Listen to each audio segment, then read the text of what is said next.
Hi friends, welcome to Harsha vlogs.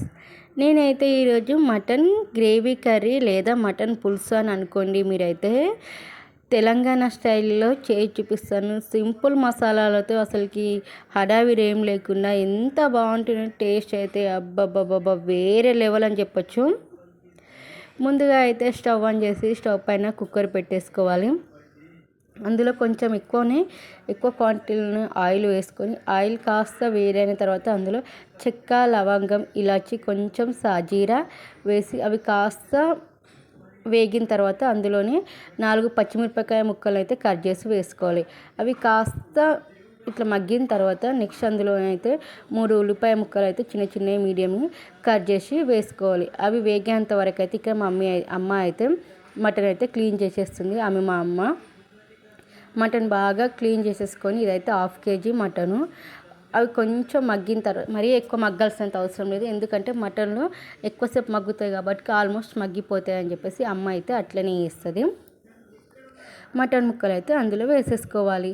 వేసుకొని ఒక్కసారి అలా కలిపేసుకోవాలి.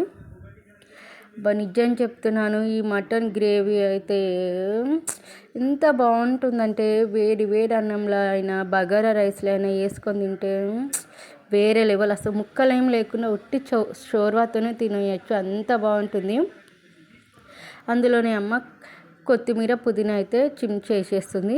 ఇవన్నీ కాస్త మగ్గిన తర్వాత ఆయిల్ మొత్తం అలా పైకి వచ్చేంత వరకు వెయిట్ చేయాలి. అలా పైకి వస్తేప్పుడు మంచిగా నీసు వాసన అనేది రాదు ఏ కర్రీకైనా. ఇందులో అయితే ముందుగా అయితే పసుపు వేసుకోవాలి. పసుపు వేసుకున్న తర్వాత అల్లం వెల్లుల్లి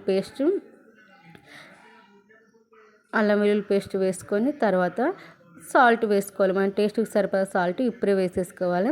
సాల్ట్ వేసి ఒక్కసారి కలిపేసుకోవాలి. అల్లం వెల్లుల్లి పేస్ట్ పచ్చి వాసన పోయేంత వరకు కొంచెం అలా కలుపుకోవాలి. ఒక 2 minutes మగ్గిన తర్వాత ఇందులో అయితే ఒక పెద్ద చెంచా కారం వేసుకున్నాను. అంటే టీ స్పూన్ల లెక్క అయితే ఒక 3 టీ స్పూన్లు పడుతుంది కారం. ఎందుకంటే మేము కొంచెం స్పైసీ ఎక్కువ తింటాం కాబట్టి అమ్మ స్పైసీగా అయితే వేసేస్తుంది.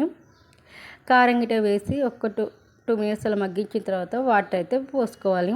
మేము కొంచెం గ్రేవీ కంటెస్టెన్స్ అయితే కొంచెం గ్రేవీ లాగానే చేస్తున్నాము. దానికోసం ఇంకొంచెం ఎక్కువనే తీసుకుందమ్మ వాటరు. కుక్కర్ విజిల్ అయితే పెట్టేసుకోవాలి. ఇప్పుడైతే కుక్కర్ విజిల్ పెట్టేసుకొని ఒకవేళ మటన్ కొంచెం లేతగా ఉందనుకో 4 to 5 విజిల్, కొంచెం ముదిరిందనుకో 5 to 6 విజిల్ వరకు అయితే అవి మా చెల్లె నేను ఒక వీడియో క్లిప్ అయితే అలా యాడ్ చేస్తాను. ఇదైతే అప్పుడే దంచి వేసుకుని స్పెషల్ గరం మసాలా అమ్మ చెక్క, లవంగం, మిరియాలు, యాలకులు, కొంచెం సాజీరా వేసి అప్పుడే ఇలా చిన్న రోల్లో నూరి వేస్తుంది. టేస్ట్ దీని వల్లనో ఏమో తెలియదు కానీ అమ్మ చేయడం వల్లనో ఏమో తెలియదు కానీ వేరే అంటే వేరే లెవెల్ టేస్ట్ ఉంటుందండి. చాలా చాలా బాగుంటుంది.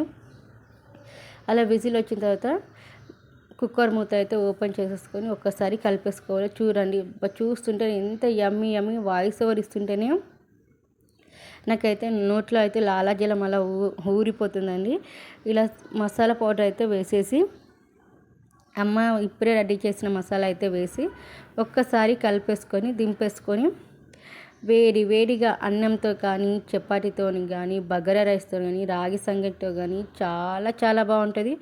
ఒక్కసారి మీరు ఈ విధంగా సింపుల్ ప్రాసెస్లో ట్రై చేయండి. టమాటా అలాంటివి ఏవి వేయలేదమ్మా. టేస్ట్ అయితే మీరే చెప్తారు, అక్క చాలా చాలా బాగుందని. ప్లీజ్ ఒక్కసారి ట్రై చేయండి. మన ఛానల్ని సబ్స్క్రైబ్ చేసుకోండి.